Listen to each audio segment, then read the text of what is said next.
You know something? I try really hard to be positive on this channel. I try not to nitpick and be shitty just for the sake of being shitty, but then something comes along that just it tests you. It fucking Avatar: The Way of Water. Okay, The Way of Water is what my fucking bladder was saying after 3 hours and 10 minutes plus trailers. This movie was an endurance test, okay? It was the cinematic fucking equivalent of soccer, all right? My mind is fucking boggled by this thing, you know? The first movie, was it like 13 years ago? I remember seeing it in the theater and going, oh wow, I've never seen a 3D movie before that gives you the experience of a fucking, like a theme park attraction, like the Muppets 3D or Terminator 2 3D. And then like it set a precedence in that, and James Cameron moved the fucking needle when it came to special effects. But then it got twisted because everybody thought, well, we could just convert shit.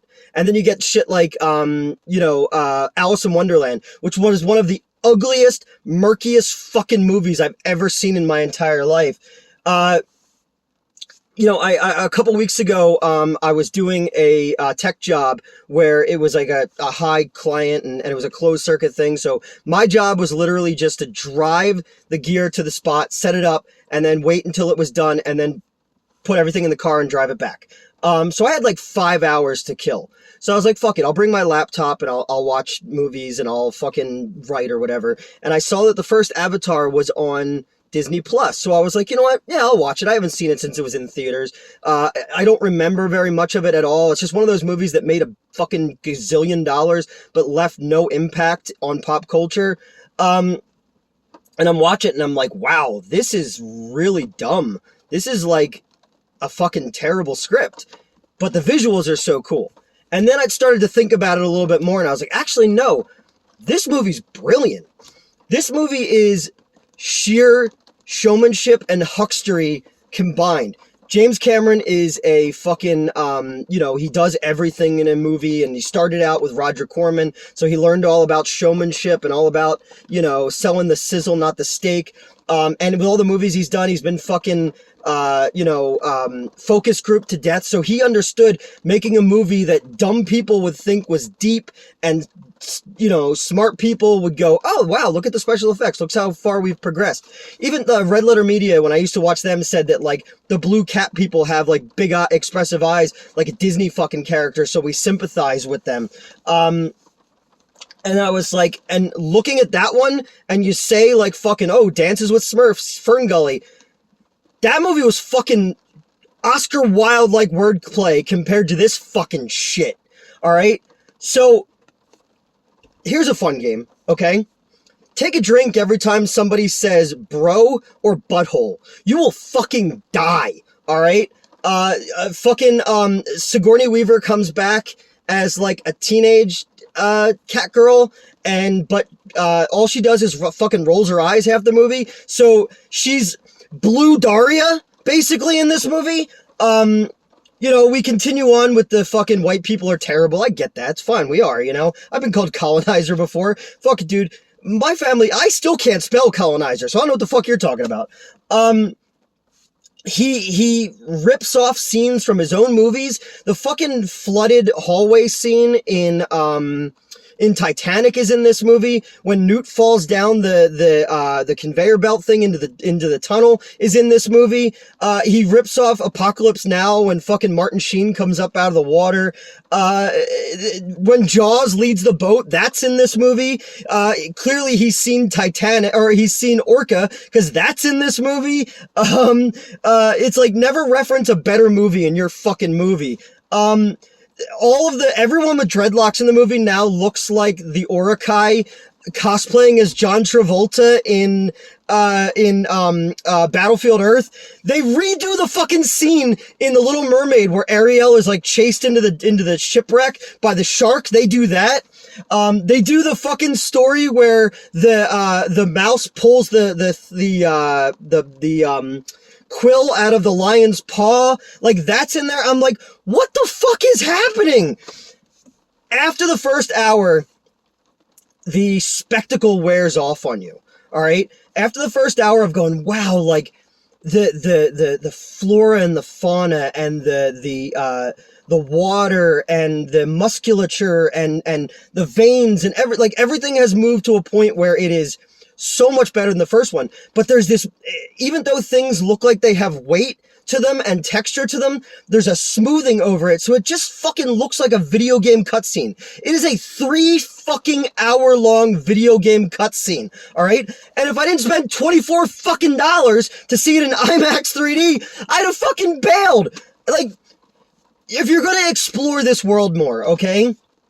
You don't need Gamora and Clash of the Titans to even be in it. Because the slightly less blue cat people that live in, like, Waterworld are way more interesting. Them, like, fighting the fucking whalers, not the Hartford Whalers or Bob Marley and the Whalers, but, like, you know, fucking, like, they do, like, the Chinese whaling and shit like that. Because now, the new unobtainium is, like, this yellow brain stew shit that they get out of the skulls of these whale aliens that are like supposed to be like way smarter than everything else, and then they that's all they take is the brain shit, and then they drop the rest as like, okay, we get it, metaphor for, you know, for how terrible humanity is to nature. Thanks, James, we get it. If we weren't reminded every 15 minutes how swimming looks, this movie would be 45 fucking minutes long. This was awful. This was straight up fucking terrible. And I'm done. I don't need to go back to Pandora. You know, they fucking the dude from Get Out who died in the first one comes back in this one because they downloaded his memories into an avatar. And, like, so now him and the dead soldiers are all avatars and they're out for revenge. And he's like the leader of this, like, in the first movie, he's like the leader of like the military, and you know, he knows everything you can know about the terrain and all this kind of shit. But he brought a baby that was never mentioned before to this hostile environment, knowing that you can't transport a child back in a cryo tank, so they just leave a fucking kid there to become like Mowgli, and he grows up to look like Ator, the fighting eagle. And he's raised to like be one of the Avatar, and Jake Sully and Gamora have 4 kids now, and one of them is the teenage fucking Winona Ryder, Sigourney Weaver, who like she has seizures because she's connected to Sigourney Weaver's body from the first one, but she's got like magical powers, and like at one point she's just straight up Aquaman. Yeah, after the first hour, I'm done. I checked out, and I'm sitting there going like, how do we still have 2 hours left of this? Like, get rid of all the family shit and just focus on the Rapanui type of people who live on the reefs. Like, because the water was beautiful, and how all that worked, the CGI is fucking great. But man, oh man, it's just James Cameron fucking jerking off for 3 hours while making direct eye contact with you, you know? Wow. How's that for not positive? This was awful. This was really fucking awful. And I don't want to be like ranting guy on the internet, but fuck, dude. That was like, that was 3 hours of my life I'll never fucking get back. I mean, when little boy, teenage Avatar is connecting with the whalian, and like they're in the beginning he's like, oh, I learned their language so well that it basically is like English to me now. I was like, okay, that's a good idea, so now they don't have to do the subtitles. But there's fuck ton of scenes that Jake Sully's not in that people are speaking English, and it just reminds me of, I always say this about Saving Private Ryan. I'm like, fucking Matt Damon doesn't show up till like 2 hours into the movie, and everyone else is dead, so whose flashbacks are these? Because nobody survived to tell him what happened. No fucking, you know, Vin Diesel didn't make it. Tom Hanks didn't make it. There is a fine line between spectacle and, you know, blockbuster film, but it was George Lucas who once said that a fucking special effect without a story is meaningless, and I think James Cameron just thought that we could get by this time through sheer bloat and spectacle of the CGI and all that kind of stuff. And it's amazing how fucking quickly CGI and special effects become not special. You know, and I made a whole video about that before, about special effects not being special, after seeing, or after reading reviews about the last Jurassic Park movie. Like, do you ever think we'd live in a fucking world where, like, dinosaurs aren't special anymore, or fucking magical, you know, magical science fiction worlds? Oh, another funny fucking thing is the dude drilling the brain shit says, "Show me the money," which means that in the future people are still quoting Jerry Maguire. You know what? James Cameron didn't have to take any notes from the studio this time out. And I think the Star Wars prequels prove that that was a fucking bad idea. So if we're going to go back and spend some time with the Feliz Navidad, let's get some people in there to fine-tune this shit, because it just YouTube poops itself by the third act, and we're just showing references to other things, you know? But I much rather would be watching Orca or Apocalypse Now or Aliens or Titanic right now than ever seeing this again.